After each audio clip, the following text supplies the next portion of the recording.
Thousands of nurses across England are walking out on strike today. The union says this is a desperate bid to get the government to save the health service. More NHS trusts will see nurses striking today than in December. 44 trusts walked out during the first two strikes before Christmas. Today and tomorrow, it's nurses at 55 trusts across England. And looking ahead to strikes in February, nurses at 73 trusts plan to walk out unless there is movement on their pay. NHS England figures show there were almost 30,000 elective procedures and outpatient appointments cancelled during industrial action in December, although only 80% of trusts have reported their figures. We're joined now by the Royal College of Nursing General Secretary, Pat Cullen. Pat Cullen, very good morning to you, although I'm sure you'll acknowledge it is not a good morning when nurses are once again going out on strike. You have been talking to nurses. I know that you've done a sort of nationwide tour, and it's a dark day, though, isn't it, when we see another nurses' strike, not least because the effect on patients themselves. Absolutely. It's a tragic day.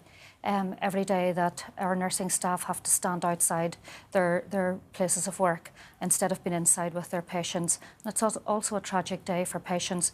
There's not a single nurse today or any other day of strike action that looks forward to this. In fact, our nurses feel totally heartbroken for having to do what they're doing today and tomorrow and any other day that they've taken action. We have a reporter out this morning at a hospital in Wolverhampton where nurses are not on strike. Only 55 of 209 NHS trusts are affected. What is the reason for that? Is that because it is not supported amongst the majority of trusts? Well, the first thing is that we have very stringent thresholds to meet in relation to the legislation. That's the starting point. But we have got a very significant mandate within the Royal College of Nursing. We have 55 NH trusts involved in industrial action today. 20,000 nurses today on strike action that hadn't taken strike action in December. And of course then, if we are forced to have strike action in February, there will be a significant escalation to that. So the mandate is really, really strong from our nurses. They've given us a significant voice on their behalf, and it's a voice that cannot continue to be ignored by this government. Pat, can I ask you about the challenges facing nurses at the moment? Because, of course, we know that inflation is much higher than pay is going up. So nurses doing their jobs will see their real living standards going down. You've also got the wider pressures in the NHS and the big increases in waiting times. But it's also the case that there are 47,000 vacancies for nurses at the moment. So these are jobs which the NHS is advertising for.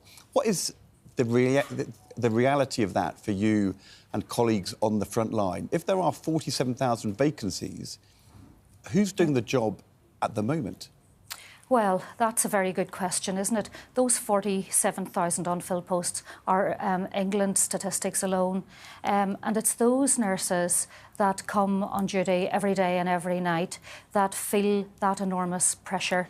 They are the people that's continuing to work unpaid hours, trying to work 2 and 3 hours over their contracted duty roster for every day and every night. So they're the people that's really holding the health service together. They're the people that never turn their back on their patients. And indeed, they don't do it during industrial action either. We'll continue to make sure that urgent and life-saving services continue in these days. But our nurses are under enormous pressure. I really can't find words to describe it.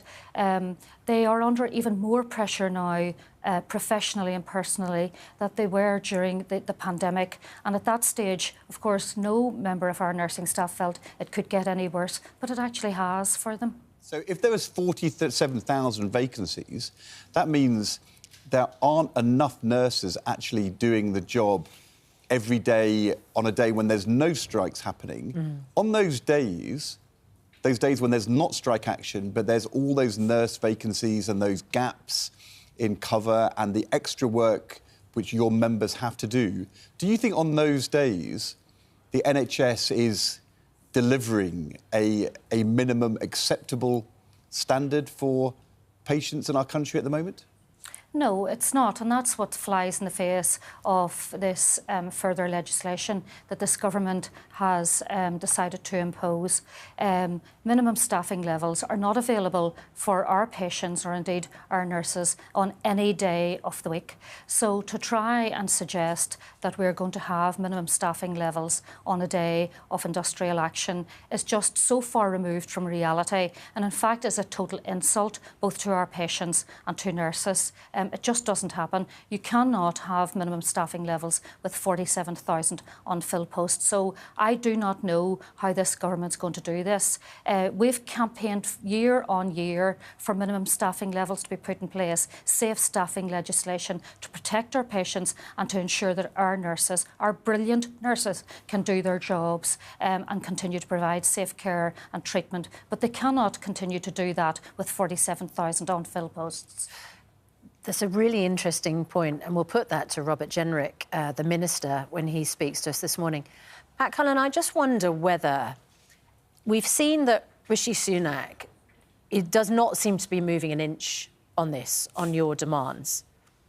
In fact, he says that they are themselves inflationary, and they're bringing in legislation in order to make sure that people are on duty during strikes to provide minimum staffing and safety levels. You've presided over the first ever nurses' strike. I wonder whether you've now lost the shock factor, whether this government looks like it is prepared to accept a kind of baked-in strikes by nurses, strikes by doctors, strikes by paramedics. We've already seen, for instance, the ambulance target time of 18 minutes for Category 2 conditions like stroke be busted. On a normal day, it's now an average of 90 minutes. What more can you do when the government is prepared to tolerate what is going on? Well, what our nursing staff are saying to the Royal College of Nursing is that they will keep going. They are the voice of the patient, and this is about our patients fundamentally. That's what this strike is about. So if the government continues to dig into their trenches and not face the reality of listening to the clinical staff, those fantastic nurses and doctors and ambulance workers and paramedics that are giving them a loud message. The NHS is in a crisis, and our staff are working in a crisis every single minute of the day. So to ignore that is living in a parallel universe from those staff that are trying every day to battle their way through what is really, really, really difficult conditions to work in. But when you think of how difficult it is for staff, equally, that is just unfair and unsafe for our patients. So let's all get into a room and sit down and have realistic conversations about how we're going to address the crises within the health service. And you will do that by looking at how we're going to recruit and retain our nurses to the health service. They are the people that deliver the care to our patients 24 hours a day.